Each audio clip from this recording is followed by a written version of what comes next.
Chapitre 9. Perceval. Perceval arriva tardivement à Camelot.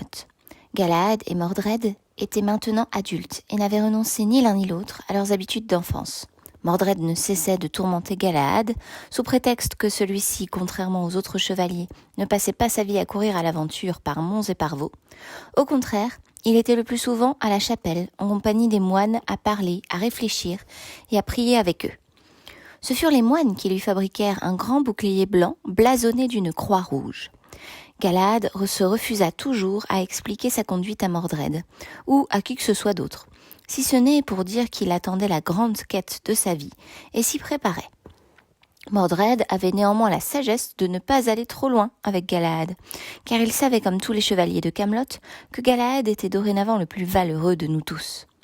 Dans les tournois, il avait pris la place de Lancelot, celle du champion indiscuté, que chacun aurait voulu vaincre, sans jamais y parvenir. Je ne l'affrontai qu'une seule fois, et ce fut une fois de trop. L'assaut fut bref, et aujourd'hui encore, il m'est pénible d'y penser. Je justifiai ma défaite du mieux que je pus, en me disant, et en disant à Guenièvre, que j'étais désormais trop vieux pour ce genre de distraction. Formé et entraîné par son père Lancelot, l'élève était devenu plus fort que le maître, dont il faisait l'orgueil et la joie. Mordred aussi était devenu un combattant adroit, mais en dépit de tous mes efforts, et j'en fis beaucoup, je n'étais pas parvenue à l'aimer. Bien souvent, il me suffisait de le regarder pour ressentir un frisson de honte, non seulement à cause de mon coupable secret, mais parce que j'étais obligée de reconnaître que ce triste individu était en réalité ma chair et mon sang. S'il n'avait pas été mon fils, je l'aurais chassé de Camelot depuis longtemps, car il ne possédait aucune des vertus chevaleresques. Étant enfant, il avait toujours été lâche et cruel, le genre de gosse qui arrache les ailes des papillons alors qu'ils sont vivants. Maintenant, il était devenu si sanguinaire et si impitoyable que Guenièvre elle-même, qui avait pourtant été si bonne pour lui quand il était petit, trouvait difficilement du bien à en dire. En dépit de son amour et de toutes ses attentions maternelles, en dépit des avertissements et des remontrances de Lancelot, en dépit de tous mes conseils et de tous mes arguments, Mordred était en train de devenir un monstre sous nos yeux, et nous ne pouvions pas faire grand-chose pour l'en empêcher. Tout Camelot respirait mieux quand il était au loin, mais il revenait invariablement de ses expéditions, plus vaniteux et plus fanfaron que jamais, avec le cadavre de son dernier adversaire en travers de la selle. Et je n'étais pas le seul à avoir remarqué que Mordred ne faisait jamais de prisonniers, et que ses victimes étaient le plus souvent ou très vieilles ou très jeunes. Néanmoins, malgré Mordred, ces années-là furent les plus belles de Camelot, sa grande époque. Il y eut encore quelques incursions de Saxons sur la côte sud et quelques invasions irlandaises à l'ouest, mais nos espions nous avertissaient toujours de leur approche, et nous les attendions en nombre suffisant pour les rejeter à la mer. Notre royaume insulaire était maintenant en sécurité de tous côtés. De plus, nous nous étions débarrassés de la plupart des seigneurs rebelles et des tyrannos locaux. En Bretagne, il n'y avait plus qu'un seul dieu, un seul roi et une seule loi pour tout le monde. Partout où j'allais, je voyais des gens satisfaits, avec un bon feu brûlant en permanence dans l'âtre, un abri contre les rigueurs de l'hiver et de quoi manger à leur faim. Ils élevaient et soignaient leurs enfants, ils s'occupaient des vieillards, et la lumière de l'espérance brillait dans leurs yeux. Le royaume de l'ogre avait été édifié en Bretagne conformément aux souhaits de Merlin. Nous avions réalisé la terre promise de Dieu, ou du moins, nous pensions l'avoir fait. Ce fut dans ce Camelot serein que survint un beau jour le jeune Perceval. J'ai tenu une certaine place dans son existence, mais une place minime, et ce fut de sa propre bouche que j'appris le reste. La raison qui l'avait décidé à venir à Camelot et la quête du Saint Graal qui devait être le couronnement de sa carrière de chevalier. Perceval était le fils du roi Pélinore. Vous vous rappelez peut-être que j'avais naguère combattu celui-ci, qui était ensuite devenu un allié fidèle et un authentique chevalier de la table ronde. Il avait guerroyé avec moi dans les premiers temps, quand mon royaume était exposé de tous les côtés. C'était lui qui s'était attaqué au roi Lot d'Orkney, un rebelle et un traître. Pélinore l'avait attiré dans une embuscade et l'avait tué. Certains des meilleurs chevaliers de la table ronde étaient d'anciens opposants ralliés à notre cause, des hommes qui avaient compris leurs erreurs et livré ensuite le bon combat, avec fougue et acharnement. C'était le cas de Pélinore. Par la suite, il avait trouvé la mort dans un duel avec Agraven, le fils du roi Lot. Un autre opposant rallié à notre cause est devenu chevalier de la table ronde, bien que je ne l'ai jamais tant aimé. Non sans bonne raison, comme l'avenir devait le démontrer. À l'époque, on avait soupçonné une fourberie quelconque, mais sans pouvoir le prouver. Agraven avait toujours affirmé l'avoir tué en combat loyal, mais je ne l'avais jamais cru. La veuve de Pélinore, accablée de chagrin, ne voulait plus voir une armure ni une épée. Guenièvre s'était efforcée de la réconforter, mais une nuit, elle avait quitté Camelot avec son bébé, Perceval, et nous ne l'avions jamais revu. Elle avait trouvé une région isolée du monde, des hommes, et y avait bâti une hutte au fond d'une épaisse forêt, au bord d'un ruisseau à truites. Elle avait tout ce qu'il fallait, de la nourriture, de l'eau et du silence.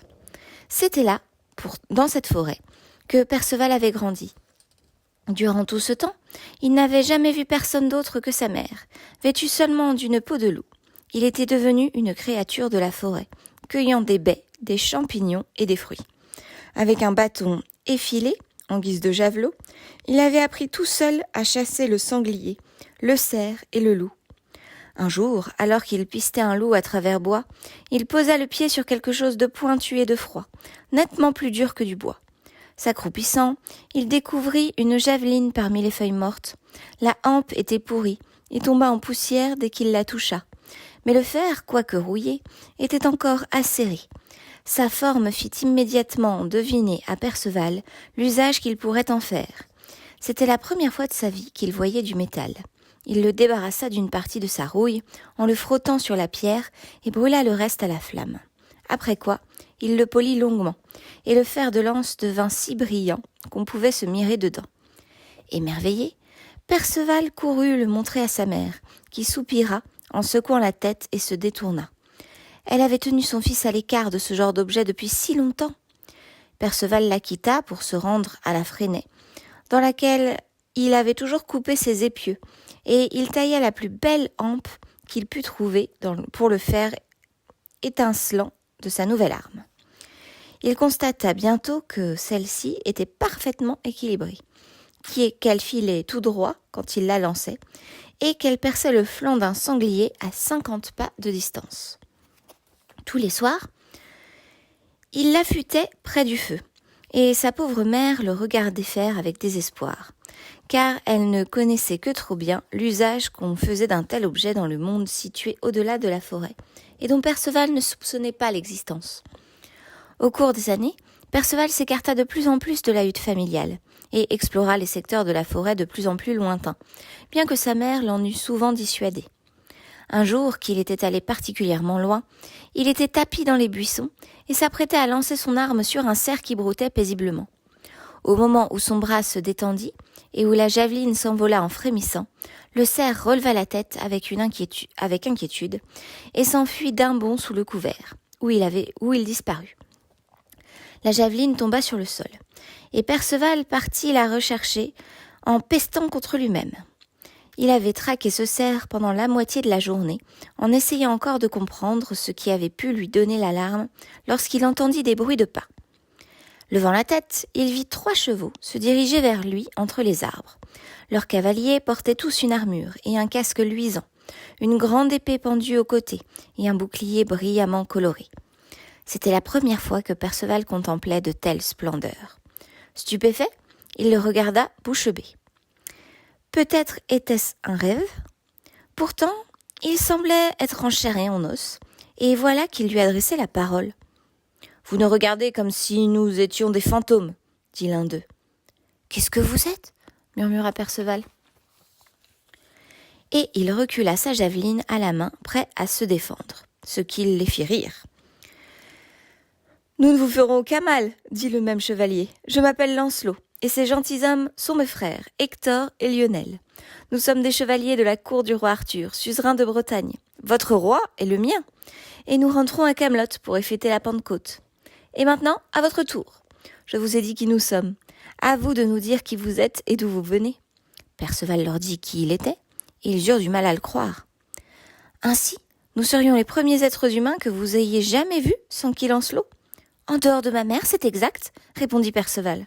Eh bien, au-delà de cette forêt se trouve un vaste royaume entouré par la mer. Grâce à notre roi, nous sommes maintenant une île en paix et un peuple heureux, déclara Lancelot. C'est comme le ciel ? Questionna Perceval en abaissant sa javeline. Ma mère m'a parlé de Dieu, du ciel et des anges. Je me suis dit que vous étiez peut-être des anges ? Non, répondit Lancelot en riant. Ce n'est pas le ciel, et je peux vous certifier que nous ne sommes pas des anges. Rien ne nous empêche de quitter votre forêt et d'aller voir par vous-même. Camelot est situé exactement à l'ouest d'ici. Lorsque vous irez, et à votre expression je devine que vous irez, demandez à parler au roi Arthur, ou à moi-même. Vous êtes peut-être jeune, mais je n'ai jamais vu personne lancer le javelot mieux que vous. Les hommes de votre trempe sont toujours les bienvenus à la cour du roi Arthur. Lancelot toucha de ses éperons le flanc de sa monture et leva la main en signe d'adieu. Les chevaux se mirent en route. « Je viendrai, dit Perceval, je vous remercie infiniment. »« Il n'y a pas de quoi, répondit Lancelot. J'étais votre obligé. C'est mon imbécile de cheval qui, en encensant, a effrayé votre cerf. Sinon, vous l'auriez tué. Vous êtes un fin chasseur, et je ne vous avais pas repéré, et mes frères non plus, avant de voir la javeline tomber à terre. » Et ils disparurent à nouveau entre les arbres, selles grinçantes et harnais tintinabulants. Perceval faillit les suivre sur le champ, jusqu'à Camelot, mais il se rappela sa mère, et comprit qu'il ne pouvait pas partir sans la prévenir. Aussi retourna-t-il chez lui, en courant tout le long du chemin, avec les longues foulées souples d'un chasseur né. Il trouva sa mère occupée à vider un poisson devant la hutte, les braises déjà prêtes à le cuire, et attendit qu'ils aient dîné, pour lui raconter ce qui s'était passé dans la forêt. « Ils avaient l'air d'arriver d'un autre monde, mère, » dit-il tout excité. « Mais ce n'était pas le cas. Ils appartenaient à la cour du roi Arthur, à Camelot, et ils veulent que je vienne les y rejoindre. Ils ont dit que c'était faisable. Je vais devenir un chevalier de la cour du roi Arthur, mère. Vous serez fière de moi, vous verrez. » À ces mots, sa mère pâlit et se récria violemment. « Non, c'est impossible !» s'écria-t-elle. « Vous ne pouvez pas faire cela. Je sais bien que tous les fils s'en vont un jour ou l'autre, toutes les mères le savent, mais pas pour aller à Camelot. Je vous en supplie, pas à Camelot. »« Pourquoi, mère ?» demanda Perceval. Alors, elle lui révéla ce qu'elle s'était juré de lui taire à tout jamais, que son père était le roi Pélinore, l'un des plus fameux chevaliers de la table ronde, qu'Agraven l'avait délibérément entraîné dans une mauvaise querelle, et qu'il l'avait tué pour venger la mort de son propre père. « Voilà pourquoi je vous ai tenu à l'écart du monde, dit-elle en pleurant, pour vous protéger. Je ne voulais pas vous perdre aussi. Bien que vous soyez le fils du roi, je vous ai élevé ici dans les voies de la paix. Et maintenant, vous voulez partir et prendre les voies de la guerre, comme l'avait fait votre père, et je vous perdrai également. »« Vous ne me perdrez pas, mère, » assura tendrement Perceval, mais son cœur était soudain plein de colère. « Cependant, je suis plus déterminé que jamais à partir. Je me rendrai à la cour du roi Arthur et je vengerai la mort de mon père. »« Non !» s'exclama sa mère. « La vengeance appartient à Dieu, pas à nous. Ne vous ai-je pas appris ce que disait Jésus ? Nous devons aimer nos ennemis, pas les haïr. Vous pouvez vous rendre à Camelot avec ma bénédiction, Perceval, à condition de me jurer solennellement que vous ne tenterez jamais de venger votre père. Il ne l'aurait pas voulu. Ce qui est fait. Il faut me le promettre. » Et Perceval s'inclina et promit. Mais en faisant cette promesse, il songeait déjà à s'en dédire. Il se rendrait à Camelot, apprendrait à se battre et deviendrait chevalier. Après quoi, en temps voulu, il défierait Agraven et se vengerait. Le lendemain matin, alors que les premiers chants d'oiseaux retentissaient dans les arbres et que la lueur grise de l'aube envahissait le ciel, sa mère le bénit et l'embrassa. Il promit de venir la voir dès que possible et partit sans se retourner, pieds nus comme toujours et vêtu d'une simple peau de loup. Il prit la direction de l'ouest en tournant le dos au soleil levant et durant des semaines, il courut. Perceval pouvait courir à longueur de journée sans même être essoufflé.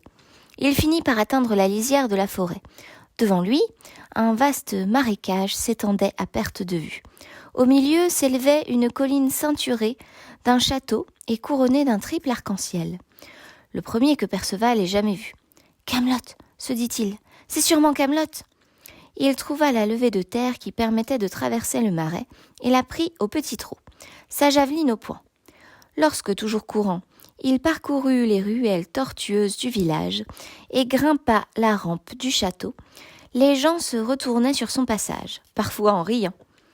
Alors, il riait avec eux et les saluait en agitant la main. À la grille du château, il demanda à voir Lancelot ou le roi Arthur. L'un ou l'autre, peu importe, dit-il. Je veux devenir un des chevaliers de la table ronde. Et les gardes, dissimulant leur amusement de leur mieux, l'amenèrent dans la grande salle où je me trouvais. Bercelet alla le renifler. La première fois que je vis Perceval, je me souviens de m'être demandé « Est-ce un homme ou un enfant ?» Il a le corps d'un adulte, très vigoureux, mais son visage est celui d'un petit garçon, s'émerveillant de tout ce qu'il voit. Bouche bée, il écarquillait de grands yeux candides. Quai fut le premier à lui adresser la parole. « Regardez un peu ce que nous a apporté Bercelet, ricana-t-il. Allez, filez, vous sentez aussi mauvais qu'un putois. » Perceval l'ignora. Bercelet vint s'asseoir à côté de moi, et je fis signe à Perceval d'approcher. Il continuait à regarder autour de lui. « Je m'appelle Perceval, et je cherche le roi Arthur, dit-il. Ou Lancelot, c'est un ami à moi. » Quai n'était pas au bout de ses moqueries. Il prit Perceval par l'épaule et le fit pivoter face à lui. « C'est moi le roi, dit-il. Je suis le roi Arthur. Adressez-vous à moi, mais commencez par vous mettre à genoux. » Perceval l'examina un instant avant de déclarer. « Non, c'est faux. Vous avez une tête de belette et des yeux de cochon. Vous caquetez comme un geai et vous claironnez comme un coquelet. Un coquelet peut être roi sur un tas de fumier, mais vous n'êtes pas le roi Arthur, suzerain de Bretagne. » En entendant cela, tout le monde éclata de rire et tapa sur la table. Quai leva la main sur Perceval. Il l'aurait giflé si Lancelot n'avait pas retenu son bras. « Assez de bêtises, Quai, dit Lancelot.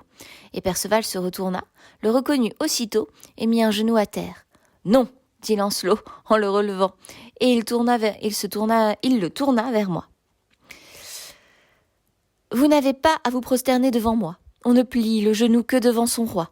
Voici Arthur, suzerain de Bretagne, dit-il. » Et Perceval s'agenouilla devant moi. « Qu'est-ce qui vous amène, Perceval ?» demandai-je. « Je veux devenir votre chevalier, si vous voulez bien de moi, » répondit-il posément. « Comme Lancelot. Il a dit que je lançais bien le javelot. Il a dit que je pouvais venir. » Quai recommença à s'esclaffer, emplissant la salle de ses ricanements sarcastiques. Leurs échos étaient à peine éteints, qu'ils retentirent de nouveau, des échos d'échos. Mais cette fois, ils venaient de la porte et leur tonalité était différente, plus sonore et plus stridente. Nous nous retournâmes. Sur le seuil se tenait un formidable chevalier, dont l'armure avait la couleur des flammes et dont la barbe était de l'or en fusion. Les poings sur les hanches, il parcourut la salle des yeux en riant bruyamment. « Ainsi donc, voilà le célèbre cours du roi Arthur. Tout ce que je vois, c'est une bande de pochards au foie blanc, à la panse pleine de vinasse. » Il s'avança à grands pas, s'empara du gobelet que je tenais à la main et le vida dans le gosier. « Je garde ceci en souvenir. »« Si vous n'y voyez pas d'inconvénient, ironisa-t-il. Et si vous y voyez un inconvénient, je n'en ferai pas une maladie. » Pivotant sur ses talons, il sortit de la salle et en laissant planer derrière lui les échos de son rire moqueur. Aussitôt, tous les chevaliers furent debout, impatients de se lancer à sa poursuite. Bercelet se leva en grondant, le poil hérissé, les babines retroussées, mais je le retins. « Non, Bercelet, dis-je. Je ne peux pas envoyer un chien alors que 150 chevaliers brûlent de me rapporter mon gobelet. » « Laissez-moi y aller, s'il vous plaît, » implora Perceval, les yeux brillants d'ardeur. « Je vous rapporterai votre gobelet, et à ce moment-là, peut-être que vous m'armerez chevalier, et que je pourrai m'asseoir à la table ronde. »« Il vous faudrait une armure, objectai-je, et une épée. » Perceval secoua négativement la tête. « Je n'ai besoin que de cela, » dit-il en montrant sa javeline. « Il vous faut un cheval, dit Lancelot. Prenez le mien. »« Merci, Lancelot, » répondit Perceval. « Mais j'ai mes jambes. Elles seront peut-être moins rapides qu'un cheval, mais elles se fatigueront moins vite. » « Au moins, sustentez-vous avant de partir, insistai-je. »« Je mangerai en route, » dit-il en tapotant le sac pendu à sa taille. « Des myrtilles et des prunelles, c'est tout ce qu'il me faut. Je reviendrai, mon roi, et avec votre gobelet, vous verrez. » Puis il se prosterna et partit en courant, nous laissant tous interloqués. Cette nuit-là, je restais éveillée dans mon lit, baigné de clair de lune, à me demander si j'avais eu raison de permettre à Perceval de poursuivre le chevalier doré. Puis, plus j'y réfléchissais, Plus je me rendais compte que j'avais accepté trop vite, trop facilement. Ce n'était encore qu'un enfant. J'aurais dû envoyer quelqu'un d'autre. J'aurais dû y aller moi-même. Il fallait le rattraper avant qu'il ne lui arrive malheur, avant qu'il ne soit trop tard. Je me levai, endossai mon armure, laissai Bercelet endormi à sa place habituelle au pied de mon lit, et longeai les remparts jusqu'à la tour abritant la chambre de Guenièvre. Elle détestait que je m'en aille sans la prévenir. Je me rappelle avoir entendu crier une renarde et, en levant la tête, je sentis le vent froid sur mon cou et je distinguai une silhouette adossée au rempart au pied de la tour. « Alors vous non plus, vous ne pouviez pas dormir, messire » dit la voix de Lancelot. « Ce doit être à cause de la lune. »« La lune n'y est pour rien, répondis-je. C'est à cause de Perceval. Je pars le rattraper avant qu'il ne s'attire des ennuis. Je n'aurais pas dû le laisser partir. Vous m'accompagnez » Lancelot n'hésita pas. Il n'hésitait jamais. En traversant la salle, nous trouvâmes Gauvin et Galahad bavardant encore devant la cheminée. En apprenant où nous allions, ils nous emboîtèrent le pas, sans même qu'on leur demande. Nous partîmes tous les quatre dans la nuit froide, Lancelot chevauchant à mes côtés. Je lui souris, heureux de partir une fois de plus à l'aventure, en sa compagnie. Mais en me voyant sourire, il détourna vivement les yeux. Je me demandais pourquoi. Pendant ce temps, Perceval n'avait toujours pas rattrapé le chevalier doré. Il courait inlassablement dans l'obscurité. Le jour se leva, et tous les paysans qu'il croisa lui dirent que le chevalier doré venait tout juste de passer. Maintenant, il avait une piste à suivre. Des marques de sabots dans la boue. Ne s'arrêtant que pour examiner celle-ci, et pour boire dans les ruisseaux, il suivit le chevalier doré à la trace, non plus à longue foulée régulière, mais en bondissant comme un loup qui se rapproche de sa proie. Ce jour-là, à midi, il finit par l'apercevoir. Accroupi au pied d'un arbre, celui-ci faisait rôtir un lapin sur un petit feu. À côté de lui, sur le sol, était posé le gobelet volé. Perceval s'approcha rapidement et se planta devant lui. « Vous avez dérobé ce gobelet au roi Arthur, » lui dit-il. « Rendez-le-moi, sinon je serai obligé de me battre avec vous pour le récupérer. Et si nous nous battons, je vous tuerai, ce qui fait que vous serez mort pour un simple gobelet, autant dire pour rien du tout. »« Quoi ?» rugit le chevalier doré en se dressant de toute sa taille et en tirant son épée. « Vous osez me menacer, misérable avorton !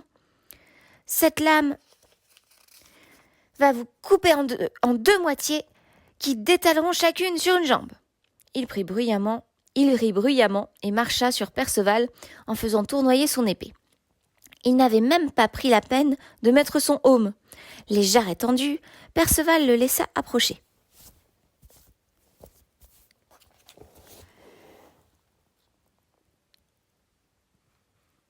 Au dernier moment, il bondit derrière un arbre, se hissa sur une branche, gagna l'arbre voisin et retomba sur le sol où il esquiva d'un côté, se déroba d'un autre, toujours à la dernière seconde. S'essoufflant dans la chaleur de midi, le chevalier doré le suivit à pas pesants, sans songer un seul instant que ce gamin pourrait utiliser sa javeline.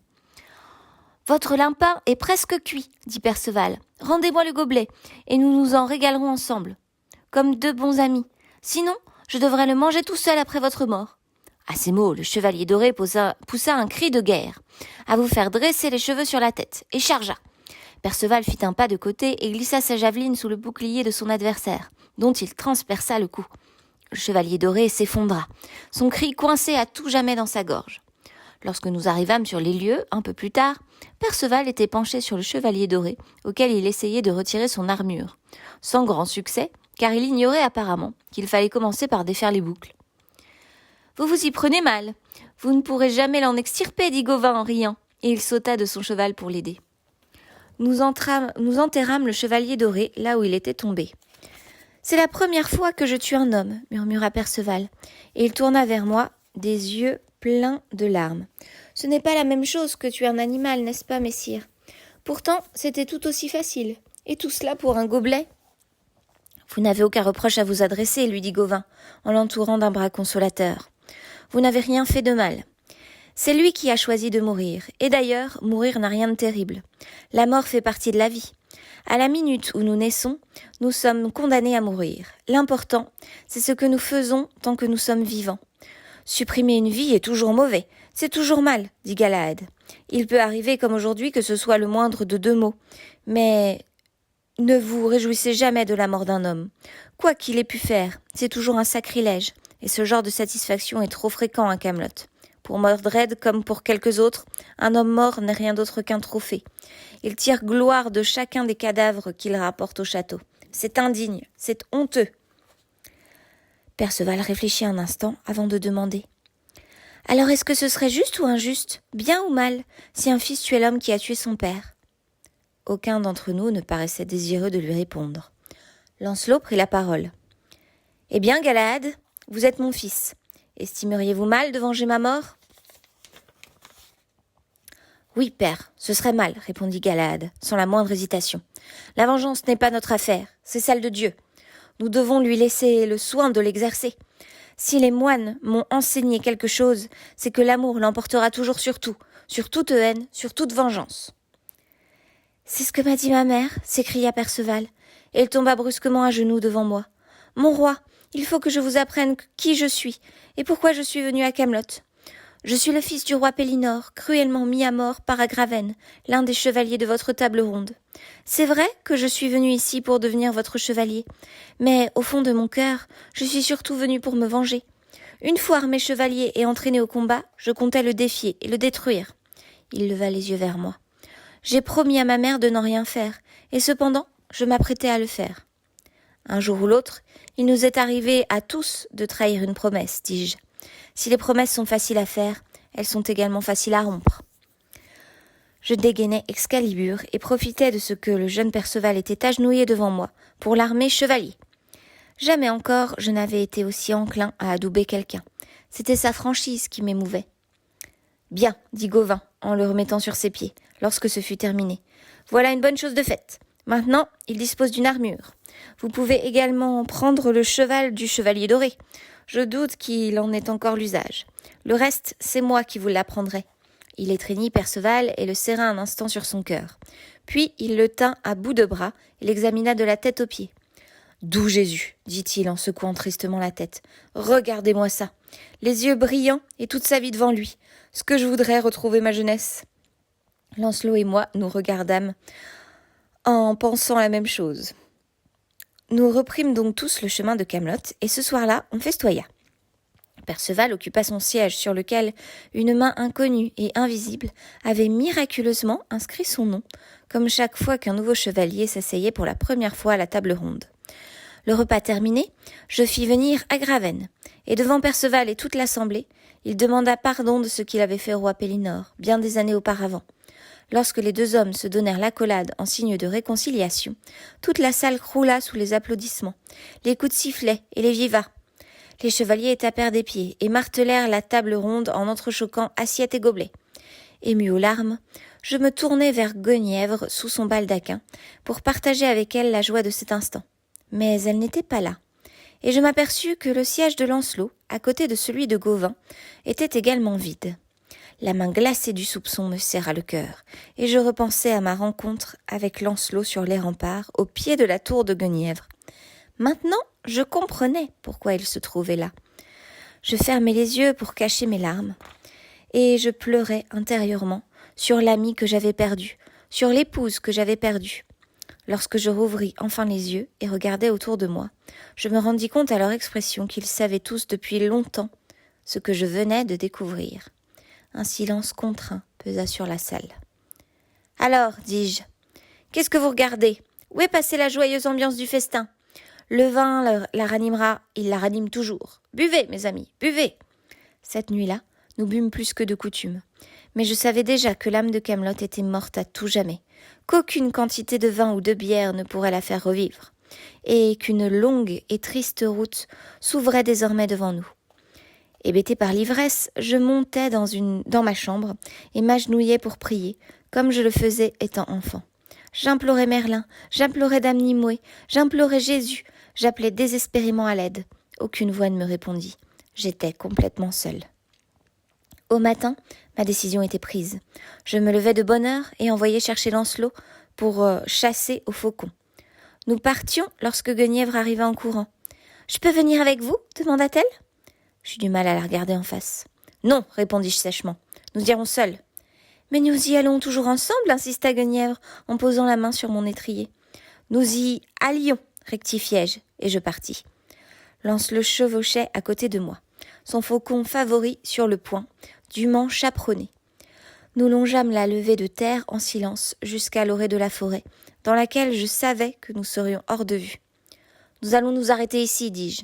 Posez le faucon sur son perchoir, Lancelot, j'ai à vous parler. » Il obéit immédiatement, et vint se placer devant moi, pâle comme la mort. Il avait compris que je savais. Je dégainai Excalibur et en posai la pointe sur son cou. « Vous allez me tuer, messire ?» dit-il, et il releva le menton. « Je n'implorerai pas grâce, bien que je sache que j'ai mal agi envers vous. Je n'ai aucune excuse, mais je tiens à préciser qu'elle n'est pas coupable. Elle vous était fidèle, et dans son cœur, elle l'est encore, et souhaite le rester toujours. Le coupable, c'est moi, et moi seul. Nous avons essayé de garder nos distances. Oh, comme nous avons essayé, messire, nous ne pouvons pas. » J'enfonçai un peu Excalibur, et un filet de sang jaillit de son cou et coula le long de la lame jusqu'à la garde. Je sentis le brouillard rouge de la colère monter en moi, comme il l'avait si souvent fait sur les champs de bataille, des années auparavant. Mais pendant que nous étions là, immobiles, Lancelot à 2 doigts de la mort, une bande de corbeaux croassants vint harceler le faucon sur son perchoir. Toujours encapuchonné, celui-ci prit peur et s'envola en battant follement des ailes. N'y voyant rien, il alla se jeter tout droit sur un tronc d'arbre et tomba comme une pierre sur le sol, où il ne bougea plus. Le vent seul remuant faiblement ses plumes. Nous courûmes vers lui, et nous nous penchâmes sur le corps. « C'était mon préféré, dit Lancelot, en le soulevant délicatement et en lui retirant son capuchon. La tête retomba mollement. « Vous aussi, vous étiez mon préféré, dis-je. C'est un signe. Voilà le sort qui m'attend. Comme les corbeaux, mes ennemis s'assembleront à nouveau pour me détruire, et ce sera la fin du royaume de l'ogre. » Lancelot se redressa et me regarda dans les yeux. « Si vous me pardonnez, messire, je ne les laisserai pas faire, je vous le promets. J'en prends solennellement l'engagement. »« Et vous renoncerez à tout jamais à Guenièvre ?» demandai-je. « Cela aussi, vous me le promettez. Vous prenez l'engagement de ne plus la revoir ?» Pendant un instant, il garda le silence. Puis, il baissa les yeux et secoua tristement la tête. « Cela, je ne peux vous le promettre, dit-il. » Ma colère s'était calmée. Je rengainai Excalibur. « Je ne peux vous tuer, Lancelot, mais je ne peux pas non plus vous considérer plus longtemps comme un ami loyal. Et quiconque n'est pas mon ami devient mon ennemi. Galahad a raison. Laissons à Dieu le soin de s'occuper de vous, et de moi, comme il l'entendra. Je ne vous tuerai pas, et je ne peux vous bannir, car vous avez à Camelot de nombreux amis qui prendraient votre parti, et nous nous retrouverions bientôt face à face, engagés l'un contre l'autre dans une guerre civile. Mais je me débarrasserai de vous, d'une manière ou d'une autre, je me débarrasserai de vous. Nous ne nous adresserons plus jamais la parole en amis. » Je le quittai et repris le chemin de Camelot. La Pentecôte arriva, mais à Camelot, jamais sa célébration n'avait été aussi morne. Guenièvre ne quittait plus sa chambre, et je ne l'avais pas vue depuis des jours et des jours. Maintenant, on chuchotait dans les coins sombres, et des coteries murmurantes réunissaient les partisans de Lancelot et les miens. Mes amis eux-mêmes évitaient de me regarder en face. J'interprétais cette situation pour ce qu'elle était, le commencement de la fin. La lumière de Camelot déclinait tout autour de moi. Ce soir-là, au festin, Lancelot occupa sa place devant la table ronde. Il fut courtois, mais froid, comme moi. La table ronde était pleine. Tous les sièges étaient occupés sauf celui marqué « Danger », où personne n'osait jamais s'asseoir. Nous étions en train de réciter le Bénédicité, tête penchée et mains jointes, lorsque quelqu'un ouvrit la porte. À la lueur vacillante des torches, je ne devinai pas tout de suite de qui il s'agissait. La silhouette emmitouflée traversa lentement la salle en relevant son capuchon, et je reconnus Dame Nimue. Mais, en même temps, je m'aperçus que personne d'autre n'avait bougé. Personne ne l'avait vu. Ils étaient toujours assis, la tête penchée et les mains jointes, aussi immobiles que les statues. « Mais c'est Arthur !» dit la dame du lac. « Le moment est venu d'occuper le siège marqué « Danger ». Le chevalier choisi sera le chevalier du Graal, le seul membre de cette assemblée suffisamment pur pour trouver le Saint Graal et y tremper les lèvres. Dans cette salle, un seul chevalier n'a commis aucun péché. » Alors, Galahad se leva, comme s'il était hypnotisé, et se dirigea vers le siège marqué « Danger », sur lequel il s'assit, la tête toujours inclinée et les mains toujours jointes dans l'attitude de la prière. Dame Nimue me regarda, et le seul sentiment que je lus dans ses yeux était la pitié. « Je ne peux rien faire de plus pour vous, dit-elle. Ce qui est fait est fait. Ce qui doit être fait le sera. Je vous reverrai à Camelin. » Et elle se volatilisa pendant que les chevaliers achevaient leur bénédicité.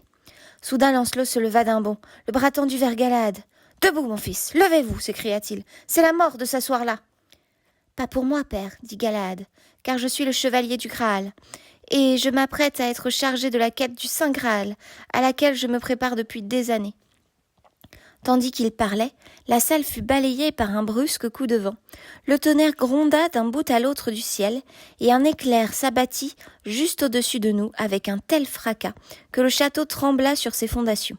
La porte s'ouvrit à la volée, et une boule de feu, que je pris d'abord pour la foudre, roula dans la salle en l'illuminant de sa lumière. Une lumière encore plus brillante que le soleil, tellement éblouissante que tout le monde se couvrit les yeux en gémissant de douleur. Je pris le risque de regarder entre mes doigts, et je vis la lumière planer au-dessus de la table ronde. En son centre se trouvait une coupe en bois, d'olivier, apparemment insensible au feu, qui l'entourait. Portée par les flammes, elle vint se poser sur la table, et la lumière aveuglante se réduisit à une auréole chatoyante autour de la coupe en bois. Lancelot était toujours debout. « Je l'avais déjà vu une fois, » dit-il médusé, « à Corbenic, chez le roi Pélée, quand j'avais tué le dragon. C'est le Saint Graal, la coupe dans laquelle le Seigneur Jésus a bu lors de son dernier repas sur terre, la coupe qui fut apportée dans ce pays par Joseph d'Arimathie en personne. » À nouveau, le château trembla et le vent souffla en tempête. Un nuage de fumée et d'étincelles jaillit de l'âtre emplit la salle, et sous nos yeux, la coupe s'éleva et parut emportée par un feu si éblouissant, si brûlant, que nous dûmes une fois de plus nous couvrir le visage. À mes pieds, Bercelet gémit et enfouit sa tête contre mes jambes.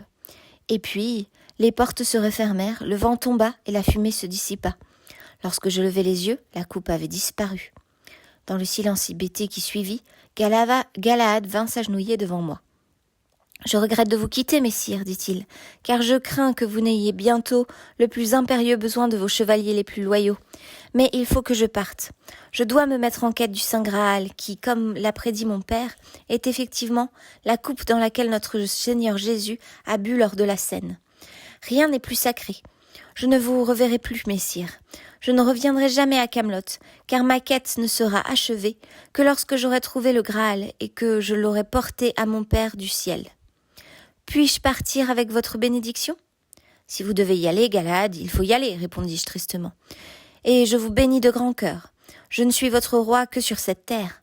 Nous avons tous un roi dans le ciel, et c'est à lui que vous obéissez. » Lancelot se trouva soudain là, à ses côtés, m'implorant de réfléchir.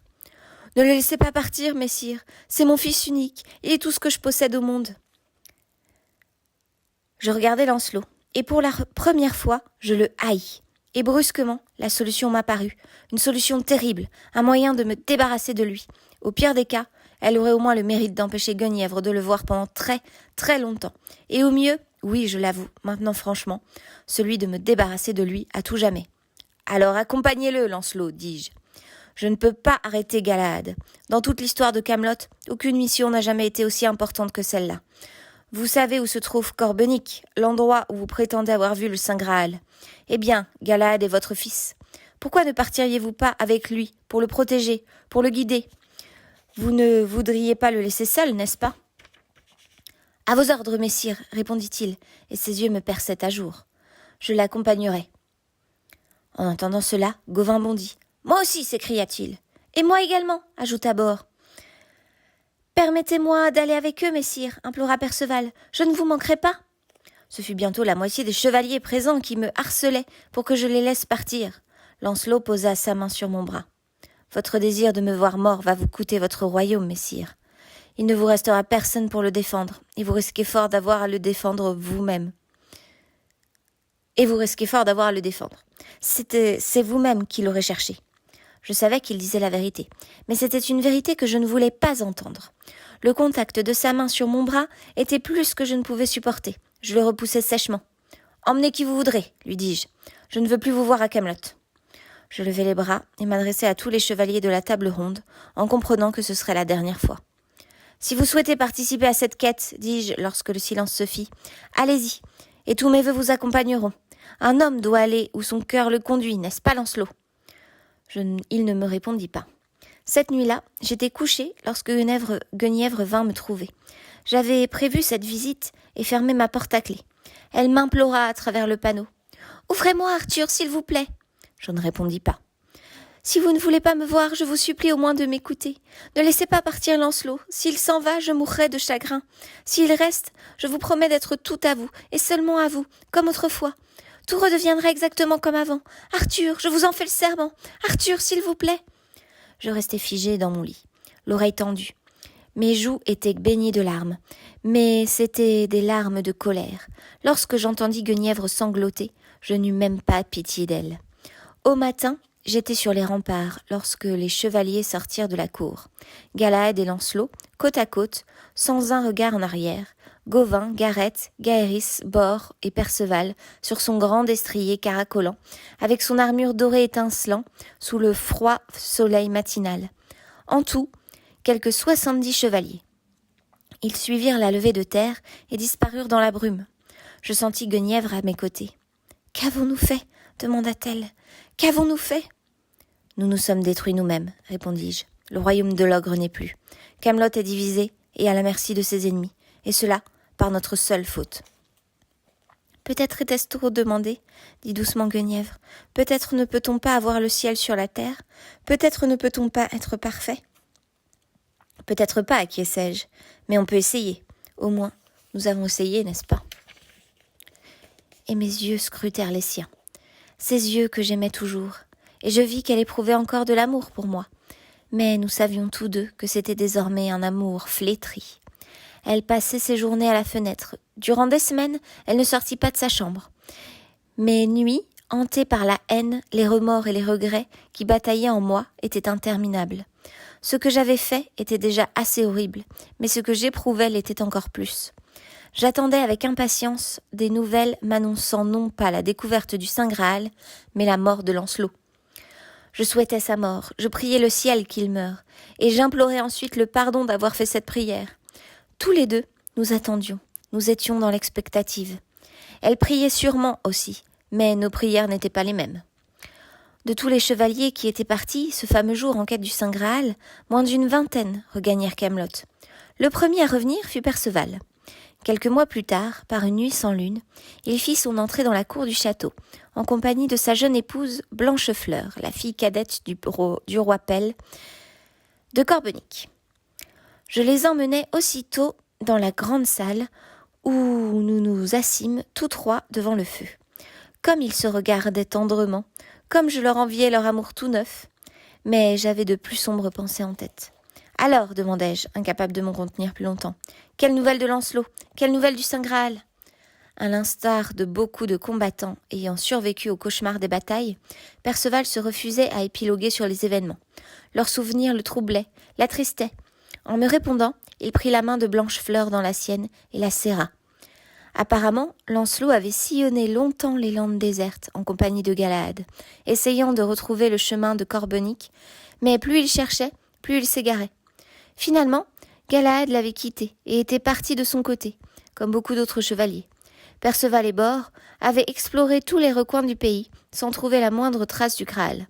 Ensemble, ils avaient survécu à toutes sortes de dangers et de privations, qu'il écarta de la main comme si le seul fait d'y penser lui était pénible, jusqu'au jour où ils étaient tombés sur Corbenic par hasard.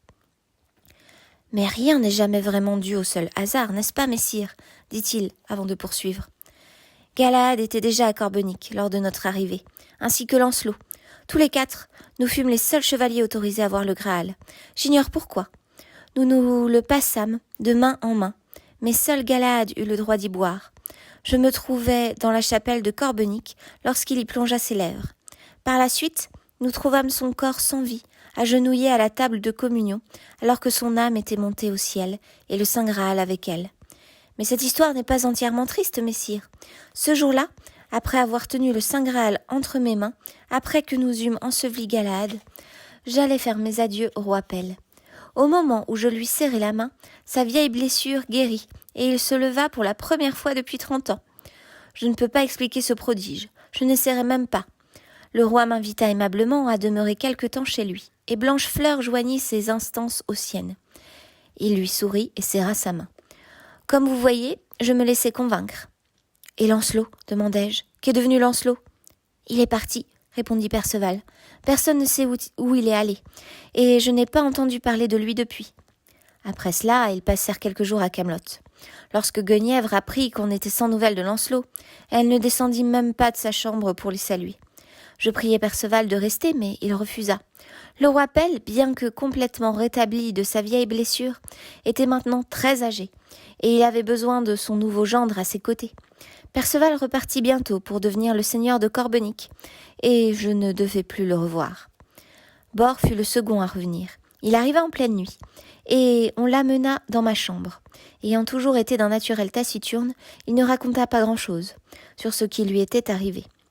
Si ce n'est qu'il était allé à Corbenic avec Perceval et avait tenu le Saint Graal entre ses mains.